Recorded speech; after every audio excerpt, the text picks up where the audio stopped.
সম্মানিত হাজিরিন, নাস্তিক মুরতাদদের সঙ্গে আমাদের কোনো সম্পর্ক নাই। আমরা মুসলিম ভাই ভাই, আল মুসলিম আখুল মুসলিম, রসুল বলেছেন। কথা বলেন ঠিক কিনা? সম্মানিত উপস্থিতি, মুসলমানদের সঙ্গে সম্পৃক্ত থাকতে হবে। আজকে মুসলিম ঐক্যবদ্ধ না থাকার কারণে ফিলিস্তিনের মুসলমানগুলো মার খাচ্ছে, রক্তাক্ত হচ্ছে। কথা বলেন ঠিক কিনা? ইসরায়েল বাহিনী প্রতিনিয়ত তাদেরকে হত্যা করে ফেলছে।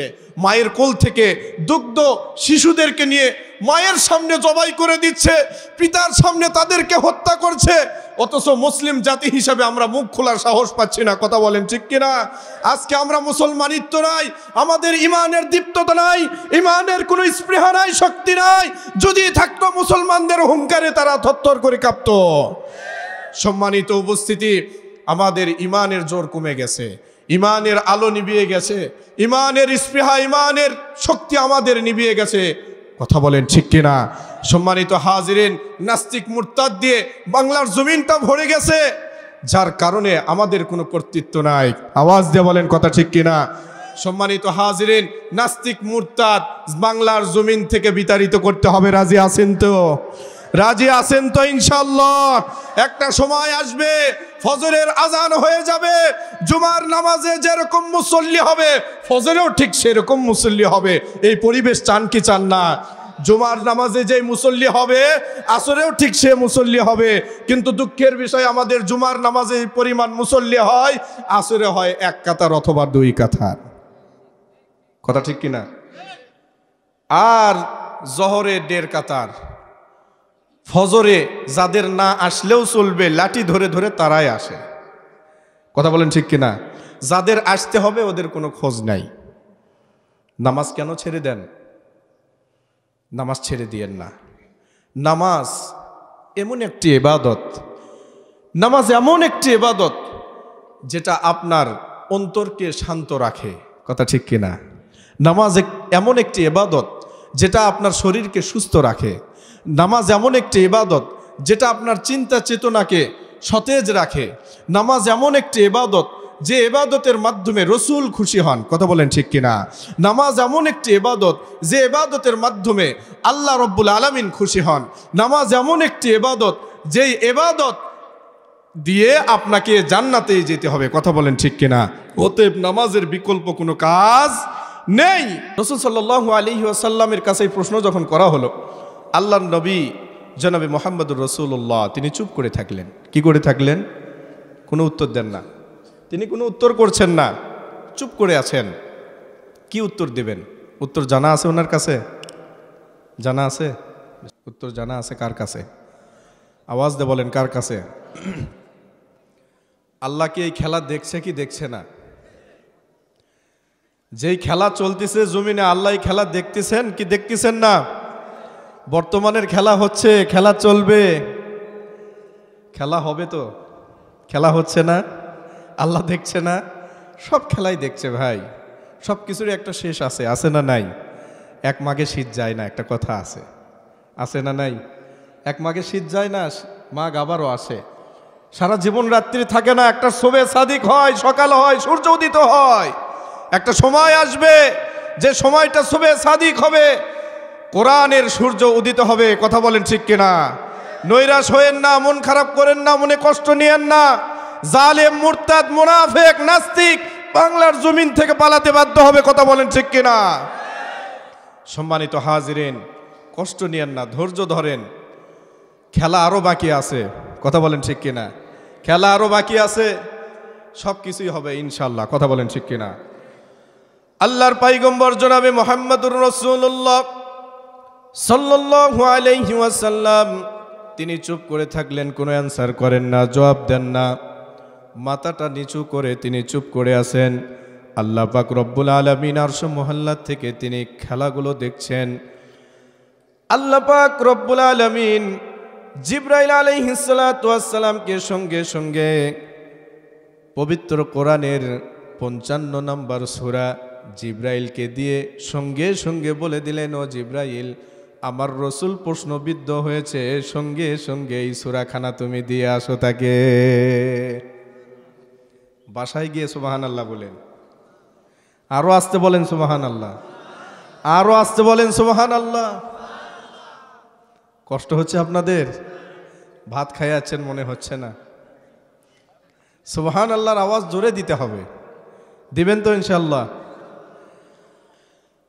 আল্লাহর পয়গম্বর জনাবে মুহাম্মদুর রাসূলুল্লাহ সাল্লাল্লাহু আলাইহি ওয়াসাল্লাম কিছুক্ষণ পরে জিবরাইল আমিন যখন তার সামনে হাজির হয়ে গেলেন, জিবরাইল আমিন এসে বললেন, ইয়া রাসূলুল্লাহ, ইয়া হাবিবাল্লাহ, আপনার হাবিব আল্লাহ পাক রব্বুল আলামিন তিনি এই খেলা দেখছেন, আপনার জন্য রহমানের পরিচয়কে এই উত্তর দিয়ে দিয়েছে। আল্লাহর নবী জনাবে মুহাম্মদুর রাসূলুল্লাহ সাল্লাল্লাহু আলাইহি ওয়াসাল্লামের কাছে সূরাটা হাদিয়া দিয়ে দিলেন। নাজিল হয়ে গেল সূরা। আল্লাহর নবী জনাবে মুহাম্মদুর রাসূলুল্লাহ সাল্লাল্লাহু আলাইহি ওয়াসাল্লাম মদিনাবাসীদেরকে আহ্বান করলেন, ডাক দিলেন, ডাক দিয়ে বললেন, ও মদিনাবাসী, তোমরা সবাই চলে এসো। যে অ্যান্সার তোমরা খুঁজছো, যে উত্তর তোমাদের দরকার, এতদিন আমি বলেছি তোমাদেরকে যে তোমরা আল্লাহর ইবাদত করো, এক আল্লাহর গোলামি করো আর দাসত্ব করো, দুনিয়ার কোনো তথাকথিত কারো কাছে তোমরা মাথা নত করো না, এক আল্লাহর ইবাদত করো, এক আল্লাহর দাসত্ব করো, গোলামি করো, এক আল্লাহর নামে সেজদা দাও, এক আল্লাহর নামে তোমরা দান সদকা করো। কিন্তু এখন যে আমি বলছি রহমানের নামে ইবাদত করো, ওই রহমানকে সেই উত্তর আমার কাছে চলে এসেছে। এবার রাসূল করিম সাল্লাল্লাহু আলাইহি ওয়াসাল্লাম তিনি সূরা রহমান মদিনাবাসীদের কাছে শুনিয়ে দিলেন। এক এক করে ক্রমাগতভাবে একটি একটি করে আয়াত তিনি শুনিয়ে দিলেন। সর্বপ্রথম তিনি জানিয়ে দিলেন, আমার সঙ্গে পড়ুন, আর রহমান।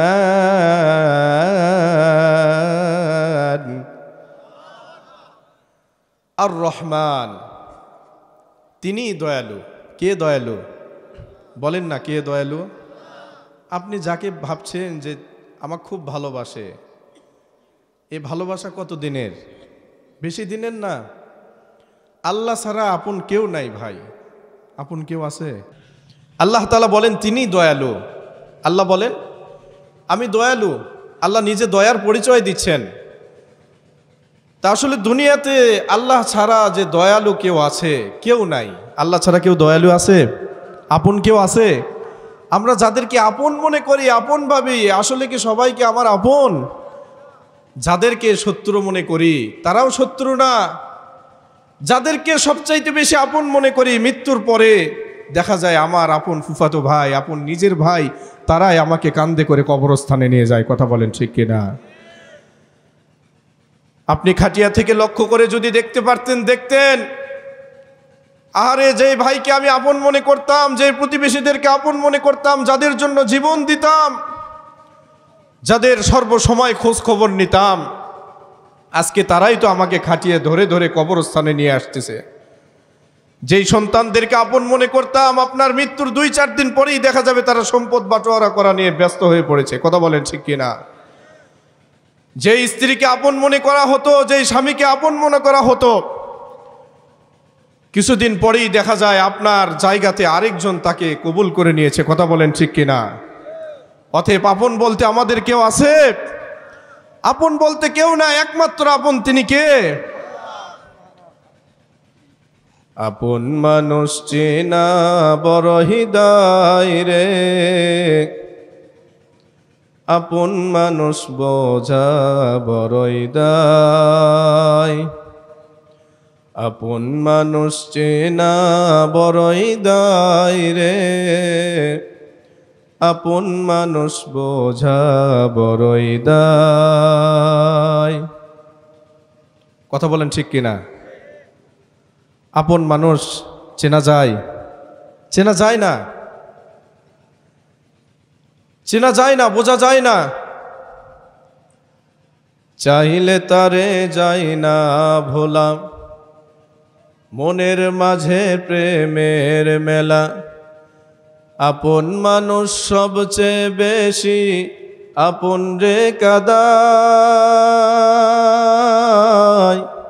আপন রে কাদায়, আপন মানুষ চেনা বড়ই দায় রে, আপন মানুষ বোঝা বড়ই দায়। কথা বলেন ঠিক কিনা? যেদিন আপনার মৃত্যু হয়ে যাবে, দেখবেন মুয়াজ্জিন সাহেব ফজরের নামাজের পরে মাইকে এলান করে দিবে, আপনার নামটা এলান হয়ে যাবে।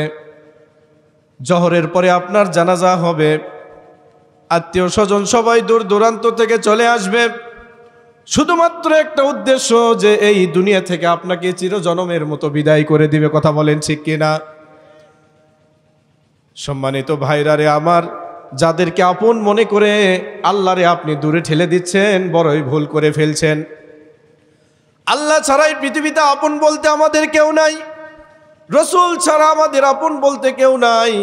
মৃত্যুটা হয়ে যাবে, আপনাকে আস্তে আস্তে কবরের দিকে ধাবিত করা হবে, আপনাকে গোসল দেওয়া হবে, এরপরে জানাজা দেওয়া হবে, জানাজার পরে আপনাকে কবরে নিয়ে গিয়ে দাফন করে সবাই চলে আসবে। বলেন তো কেউ যায়?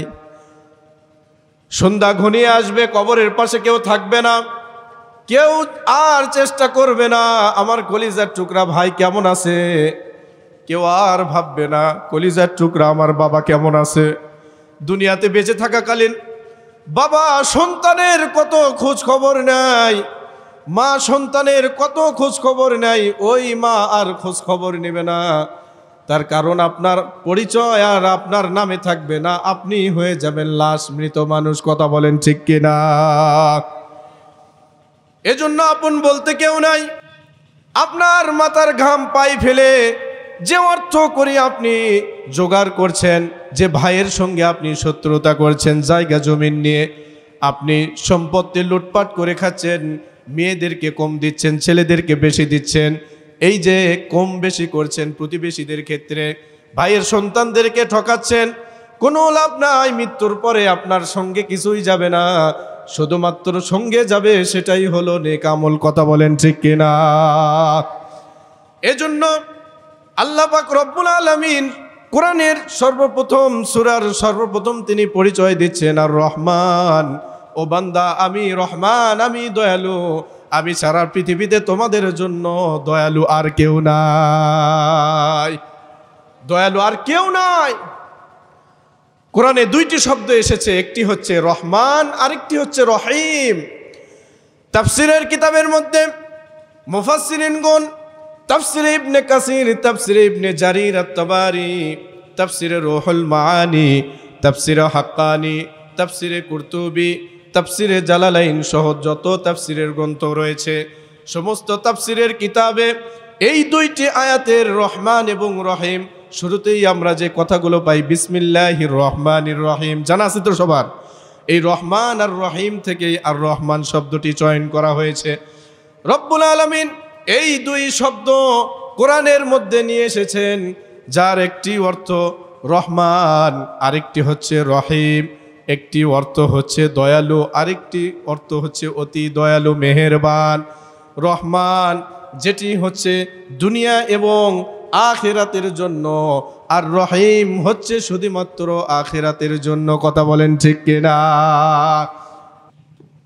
তার কারণ হচ্ছে দুনিয়াতে যারা আল্লাহর নাফরমান করে, আল্লাহর সঙ্গে শিরিক করে, সবচাইতে তারাই ভালো থাকে। কথা ঠিক কিনা?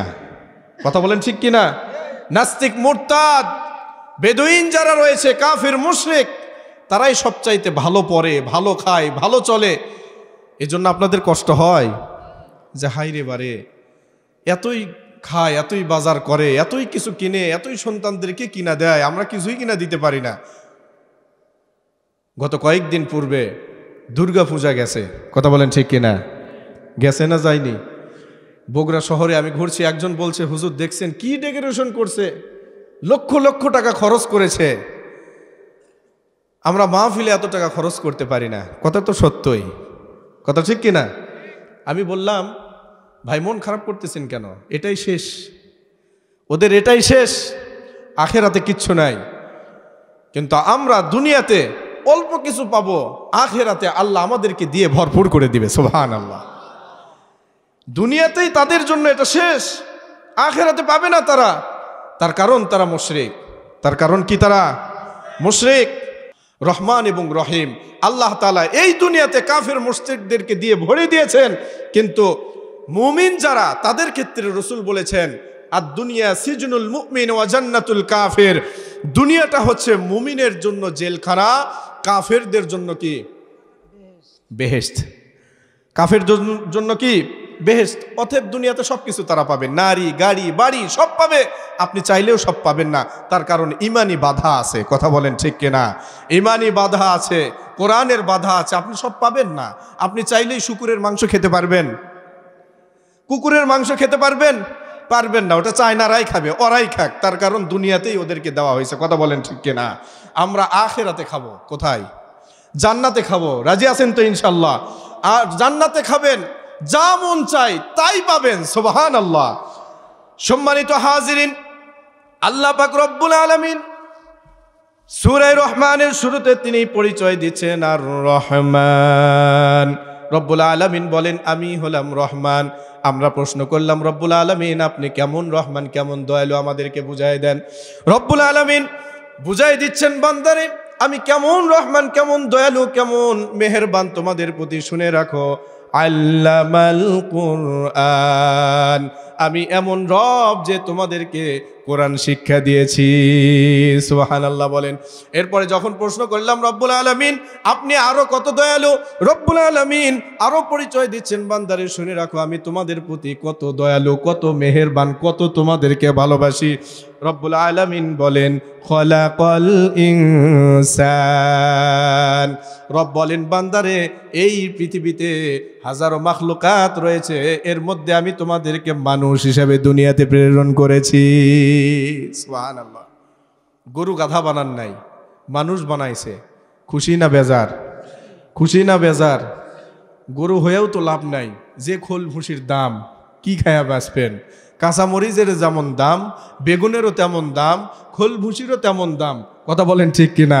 কোনো কিছুতেই শান্তি নাই। শান্তি আছে? শান্তি নাই। সম্মানিত হাজিরিন, আল্লাহ তাআলা বললেন, এখানে বলা উচিত ছিল খলাকল ইনসান আল্লামাল কুরআন। আল্লাহ তাআলা মানুষ সৃষ্টি করেছেন, এরপরে কোরআন শিক্ষা দিয়েছেন, কিন্তু আল্লাহ বললেন আমি কোরআন শিক্ষা দিয়েছি, এরপরে মানুষ সৃষ্টি করেছি। বলেন তো এটা কি ঠিক হলো? বলেন ঠিক হলো? আগে মানুষ সৃষ্টি না আগে কোরআন শিক্ষা? বলেন। আচ্ছা আগে বলেন আমাকে, একজন মানুষ দুনিয়াতে আসার আগে ডাক্তার হয় না আসার পরে ডাক্তার হয়? কথা বলেন। আগে আসতে হবে, তারপরে ডাক্তার হতে হবে। কথা বলেন ঠিক কিনা? তো এখানে বোঝা যাচ্ছে আল্লাহ তাআলা বলছেন আল্লামাল কুরআন খলাকল ইনসান, যে আমি কোরআন শিক্ষা দিয়েছি এরপরে মানুষ সৃষ্টি করেছি। এটা কেমন কথা হলো? ঠিক হলো না উল্টা হলো? ঠিক। নাউজুবিল্লাহ। কে বললেন উল্টা? বলা যাবে না ভাই, আমাদের বোঝার উল্টা, কিন্তু ঠিক। কথা বলেন ঠিক, বিনা সন্দেহে, কোনো প্রশ্ন ছাড়াই ঠিক। কথা বলেন ঠিক, কোনো প্রশ্ন করা যাবে না। আল্লাহ যা বলছে সেটাই ঠিক, আল্লাহ যা বলছে সেটাই ঠিক। আমার মগজে ধরুক আর না ধরুক, আল্লাহ বলছেন এটাই রাইট, অলওয়েজ রাইট। কথা বলেন ঠিক কিনা? ঠিক। আল্লাহ বলেছেন এটাই ঠিক। কেন বললেন আল্লাহ? রহস্য তো আছে। আল্লাহ পাক রব্বুল আলামিন বলেন ও পৃথিবীবাসী, এই পৃথিবীতে আসার পূর্বে তোমরা ছিলে জান্নাতে। জান্নাতে যখন তোমরা ছিলে, তোমাদের আদি পিতা আদম আলাইহিস সালাতু ওয়াস সালাম যখন তিনি জান্নাতে ছিল, তার ঔরসে তোমরা সবাই ছিলে। আর আমি তার ঔরস থেকে সমস্ত রূহকে, তোমাদের রূহকে আমি আহ্বান করে ডাক দিয়ে একটি প্রশ্ন ছুড়ে দিয়েছিলাম, আলাস্তু বিরব্বিকুম। তোমরা সবাই একতাবদ্ধ হয়ে উত্তর দিয়েছিলে ক্বালু বালা। আমি বলেছিলাম, রব বলেন আমি বলেছিলাম আমি কি তোমাদের রব নই?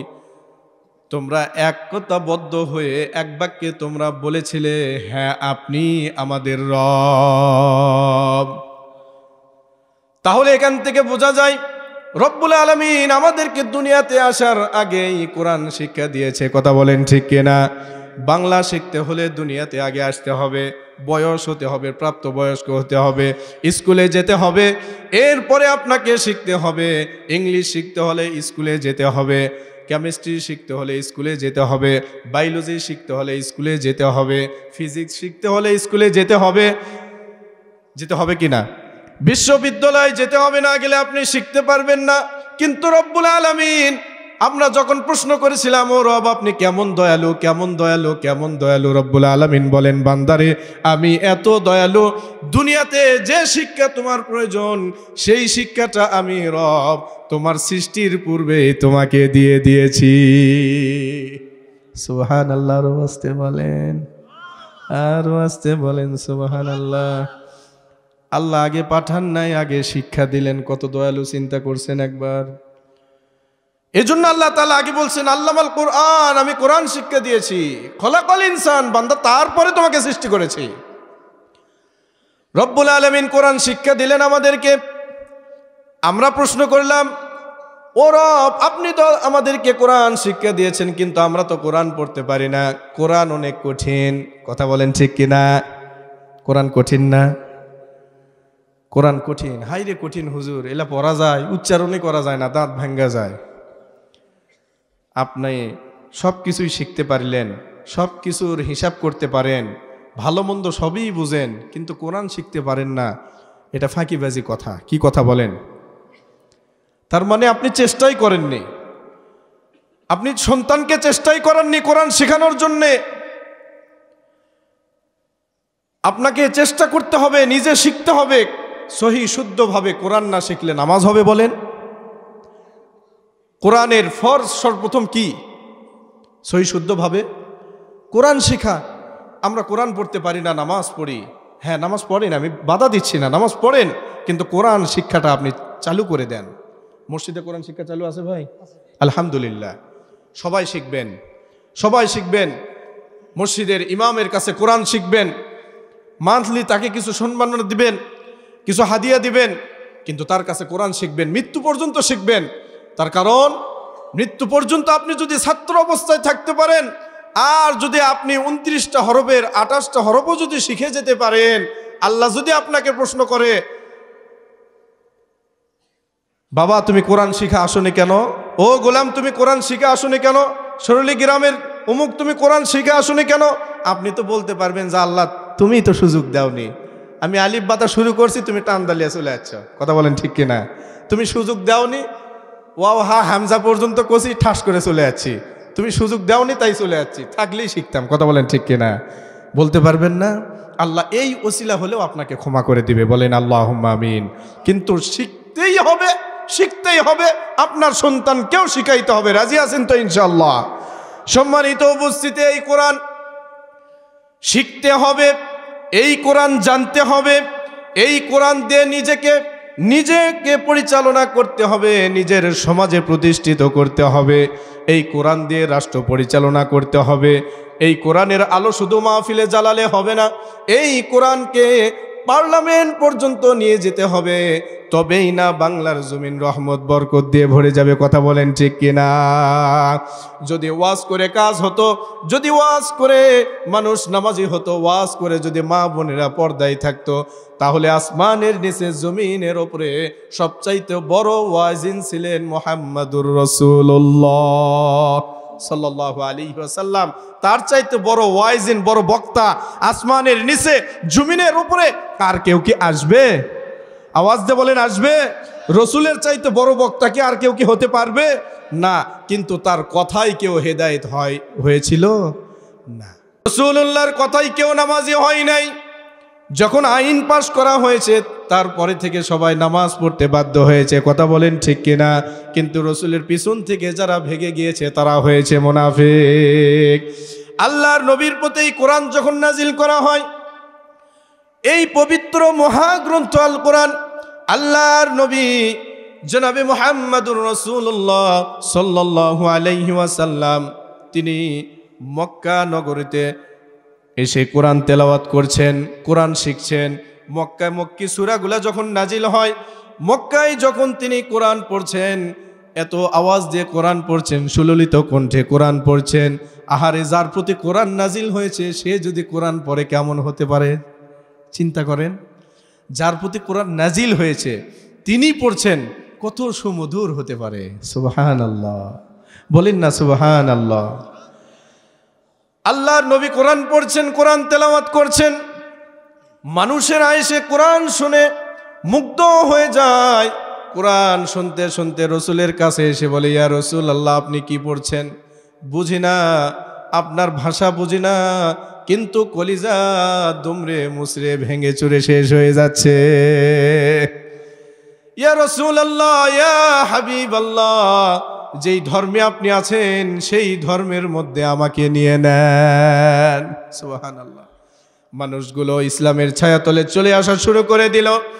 এক এক করে মানুষ যখন মুসলিম হতে শুরু করে দিল, আবু জাহেলের কানে সে সময়ের কুখ্যাত সন্ত্রাস, মক্কার কুখ্যাত সন্ত্রাস, সবচাইতে বড় গুন্ডা, তার নাম হলো কি?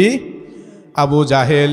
তার কানে যখন চলে গেল, মুহাম্মাদের দলে মানুষগুলো দলে দলে চলে গিয়ে মুসলমান হয়ে যাচ্ছে। তার কানে যখন পড়লো, তার কানে পড়ার পরে তার আর সহ্য হলো না। আবু জাহেল চিন্তা করলো, এভাবে যদি চলতে থাকে আমার দলের লোকগুলো আস্তে আস্তে চলে যাবে মুহাম্মাদের দলে, আমার ব্যবসাগুলো ভাড়াই উঠবে। ভাড়া বুঝেন তো, ওই যে কাঁধে করে আপনারা ময়লা আবর্জনা বলেন আর যেটাই বলেন নিয়ে যান, নিচের যে তলা থাকে ওটাকে কি বলেন? নিচে যে পাত্র থাকে ওটাকে কি বলেন আপনারা? ডালি। আচ্ছা, ডালি বা ভারী যেটাই হোক, আবু জাহেল চিন্তা করলে আমার ব্যবসা তো আর থাকবে না, ব্যবসাতে লাল বাতি চলে যাবে। কথা বলেন ঠিক কিনা? তার কারণ আমার দলের তো আর কোনো লোক থাকছে না, দলের লোক সংখ্যা কমে যাচ্ছে, লোক সংখ্যা জমাইতে হবে, ধরতে হবে, যে করেই হোক। এই জন্য প্রয়োজন কি? প্রয়োজন হলে মুহাম্মাদকে জেলে বন্দি করতে হবে। কথা বলেন ঠিক কিনা? প্রয়োজন হলে মুহাম্মাদকে থামাতে হবে, জেলে বন্দি করতে হবে। আর যদি তা না হয় মুহাম্মাদকে দুনিয়া ছাড়া করতে হবে। কথা বলেন ঠিক কিনা? তারা ষড়যন্ত্র পাকালো, রাসূলুল্লাহ সাল্লাল্লাহু আলাইহি ওয়াসাল্লামকে হত্যা করে ফেলবে। এজন্য সর্বপ্রথম কয়েকজন ব্যক্তিকে দায়িত্ব দেওয়া হলো যে তোমরা সচেতন থাকবা, কেউ যেন মুহাম্মাদের কাছে কোরআন শুনতে যেতে না পারে। খুব সচেতন থাকবা, তোমরা লাঠি সুটা নিয়ে দাঁড়িয়ে থাকবা, অস্ত্র শস্ত্র নিয়ে তোমরা দাঁড়িয়ে থাকবা। মুহাম্মাদের কাছে যেন কেউ কোরআন শুনতে না যেতে পারে। ওখানে গেলে বলবা ওখানে একটা পাগল কি জানো পরে, তোমরা যাইও না। ওই যে একটা কথা আছে না, এ পাগলা নৌকা নাড়াস না রে। পাগল বলে আমার তো জানাই ছিল না নৌকা নাড়াইতে হয়, ও নাড়ানো শুরু করে দিয়েছে, পুরে সব ডুবে গেছে। কথা বলেন ঠিক কিনা? যখন মানুষদেরকে বলা শুরু করে দিয়েছে ওখানে একটা পাগল কোরআন পড়ে, তোমরা যাইও না। মানুষ চিন্তা করলো পাগলটা কেমন দেখতে যায়। নাউজুবিল্লাহ। যখন রসুলকে সরাসরি মানুষ দেখে ফেলে, রসুলের নুরারি চেহারা মোবারক দেখা মাত্রই মানুষ কালিমা স্বীকার করে নেয়। উতবা, সাইবা, মুগীরা সহ কয়েকজনকে দায়িত্ব দেওয়া হলো, মসজিদে নববীর চতুর্পার্শ্বে তোমরা থাকবা, সেখানে যেন কেউ যেতে না পারে। যদি যায় এক এক করে ধরে ধরে আমার কাছে নিয়ে আসবা। বর্তমান এরকম স্লোগান আছে না নাই? যেখানে পাবা ঘর রিসার্চ করে সার্চ করে করে ওই দলকে ধরে নিয়ে আসো। কথা আছে না নাই? সম্মানিত হাজিরিন, বলে দেওয়া হলো উতবা, সাইবা, মুগীরা নেতৃস্থানীয় যারা ছিল, রাতের বেলায় সন্ধ্যার আগে আগে তারা মসজিদে নববীর চতুর্পাশে দাঁড়িয়ে গেল যেন কেউ আসতে না পারে। সন্ধ্যা ঘনিয়ে আসলো, তারা চতুর্পাশে দাঁড়িয়ে গেল। আল্লাহর নবী মসজিদের নববীতে নামাজে দাঁড়িয়ে গেলেন, নামাজের মধ্যে কোরআন তেলাওয়াত করছেন। উতবা, সাইবা ঘুরতে ঘুরতে একটা সময় একে অপরের সঙ্গে টক্কর লেগে গেছে, বেজে গেছে অন্ধকারের মধ্যে। বেজে বলতেছে, এই তুমি কে আসছো? বলে আমি তো অমুক। বলে তুমি এখানে কেন? বলে তুমি এখানে কেন? বলছে আমার নেতা আমাকে আসতে বলছেন। কখনোই না, নেতা তো অর্ডার দিয়েছে সন্ধ্যা পর্যন্ত, কিন্তু রাত্রে তুমি এখানে কেন? আচ্ছা তুমি এখানে কেন? তর্ক লেগে গেছে দুইজনে বলতেছে এই চুপ করো, কথা বলা যাবে না, কথা বলা যাবে না। কি থাকতে হবে? চুপ থাকতে হবে, কথা বলো না। একে অপরকে বলে কথা বলা যাবে না, চুপ থাকো। তার কারণ ওরা দুইজন গল্প করে, দেখো মোহাম্মদ কি জানি পরে, আমরা তো বুঝি না, কিন্তু এত সুন্দর লাগে কেন সেটাও তো বুঝি না। আল্লাহু আকবার, আল্লাহু আকবার। চারজনের দেখা হয়ে গেছে। দেখা হওয়ার পরে চারজন বলছে, এই কথা আবু জাহিলের কানে নিয়ে যাওয়া যাবে না। আগারাত থেকে শুরু করে নিয়ে মাগরিবের পর থেকে নিয়ে শুরু করে এশা পার হয়ে গিয়েছে, মধ্যরাত পার হয়ে গিয়েছে, সুবে সাদিক হয়েছে, রাত্রি ফুরিয়ে গিয়েছে, ফজর হয়েছে। আবু জাহেল, উতবা, সাইবা, মুগীরা তারা বলে, আমরা সারা রাত্রি মুহাম্মাদের কোরআন শুনেছি, বসা তো দূরের কথা, সারা রাত আমরা দাঁড়িয়েছিলাম। সুবহানাল্লাহ। বসবো যে এই সময়ও পাই নাই, কখন যে বসতে হবে আমার মনেও ছিল না, সারা রাত্রি আমরা দাঁড়িয়েছিলাম। আল্লাহু আকবার বলেন। এটাই হচ্ছে কোরআনের পাওয়ার। এই খবরটা যখন চলে গেল আবু জাহেলের কানে, আবু জাহেল চিন্তা করলো, আমার ঘনিষ্ঠ লোকগুলো যখন দলে মুহাম্মাদের দলে চলে যাচ্ছে, আর তো হয় না, আমাকে পদক্ষেপ নিতে হবে। কি করতে হবে? মুহাম্মাদকে দুনিয়া ছাড়া করতে হবে। নাউজুবিল্লাহ বলেন। আল্লাহর নবীকে দুনিয়া ছাড়া করতে হবে। তিনি যদি দুনিয়াতে থাকে, আমার ব্যবসায় লালবাতি জ্বলে যাবে। ঘোষণা করে দেওয়া হলো মক্কাবাসীর মধ্যে, সর্বস্তরে মাইকিং করে দেওয়া হলো, ঢোল পিটিয়ে সবাইকে জানিয়ে দেওয়া হলো, কেউ যদি মুহাম্মাদের মাথা সংগ্রহ করে নিয়ে আসতে পারো, তাকে মক্কার সব চাইতে নামি দামি 100 উট তাকে পুরস্কৃত করা হবে। নাউজুবিল্লাহ বলে। কি ঘোষণা করা হলো? কি ঘোষণা দেওয়া হলো? আলহামদুলিল্লাহ।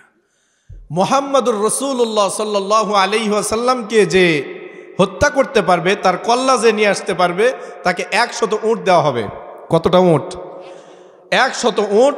মক্কার সবচাইতে নামি দামি উট, যে সে উট না, লাল বর্ণের উটগুলো তাকে উপহার দেওয়া হবে।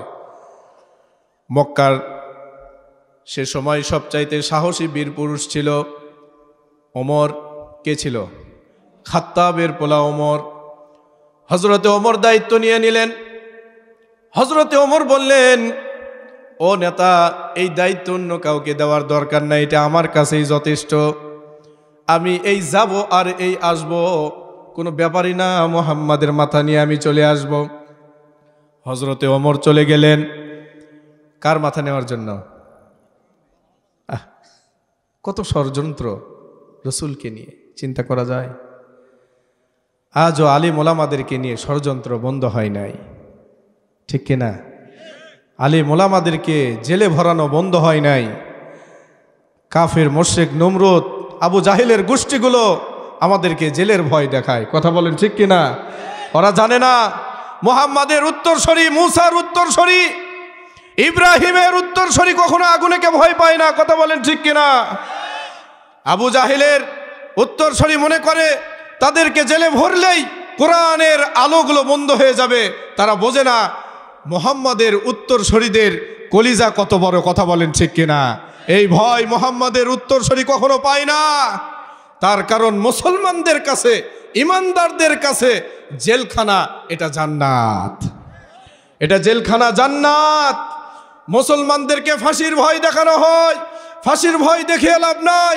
তার কারণ একজন ইমানদার, একজন মুসলিম, একজন মুত্তাকি, তার কাছে ফাঁসির রশি ফুলের মালার মতো। কথা বলেন ঠিক কিনা?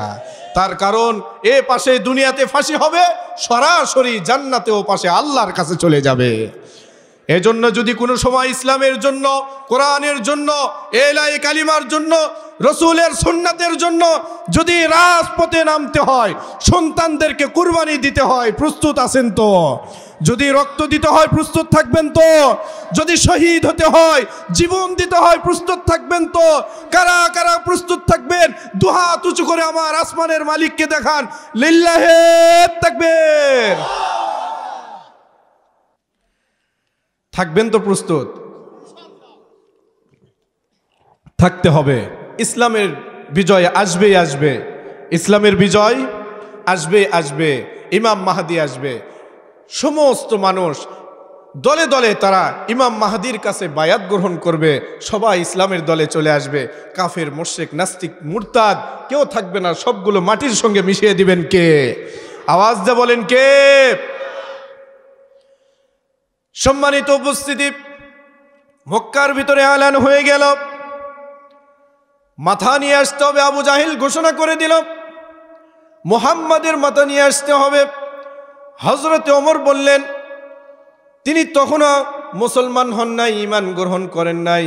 আবু জাহিলকে বললেন, নেতা, আমার কাছে কোনো ব্যাপার না। তিনি খোলা তরবারি নিয়ে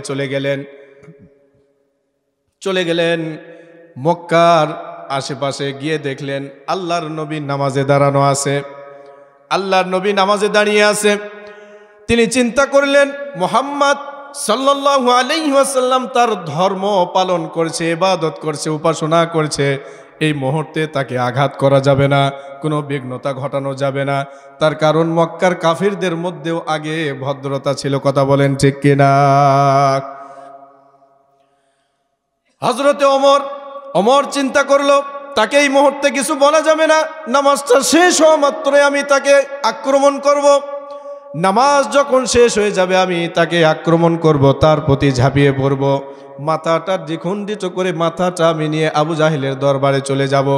হযরতে ওমর দাঁড়িয়ে আছে, ওয়েট করছে। মুহাম্মদ সাল্লাল্লাহু আলাইহি ওয়াসাল্লাম তিনি নামাজে দাঁড়িয়ে আছেন।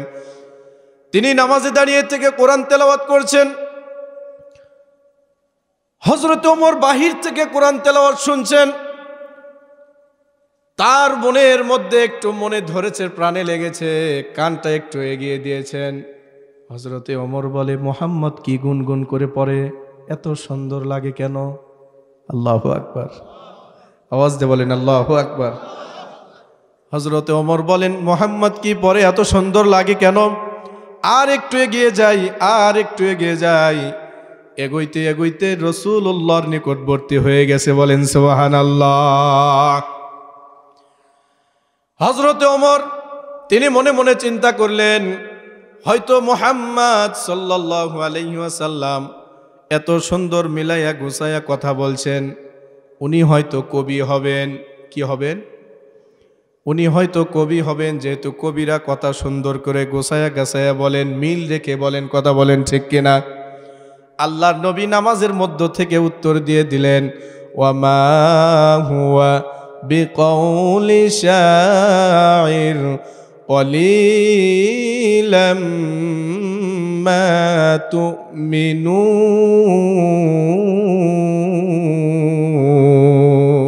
তুমিনুন। আল্লাহর নবী নামাজের মধ্য থেকে উত্তর দিয়ে দিলেন, উত্তর জানাইয়া দিলেন, ওমা হুয়া বিকাউলি শাইর কলিলাম মা তুমিনুন। এটা কোনো কবির কথা নয়, তোমাদের ঈমান কম তাই তোমরা বোঝো না। হযরতে ওমর চমকে উঠছে, কেরে আমি বললাম মনে মনে, আর মুহাম্মদ উত্তর দেয় জোরে জোরে। কথা বলেন ঠিক কিনা? এবার বলছে, বুঝতে পেরেছি মুহাম্মদ তালে কবি নয়, মুহাম্মদ তালে গণক হয়ে গিয়েছে। যেহেতু আমার মনের কথা সে বুঝতে পারে, তাহলে মনে হয় মুহাম্মদ গণক হয়ে গিয়েছে। আল্লাহর নবী নামাজের মধ্য থেকে হযরতে ওমরের উত্তর দিয়ে দিচ্ছেন, ওয়ালা বিকাউলি কাহিন কলিলাম মা তাযাক্কারুন।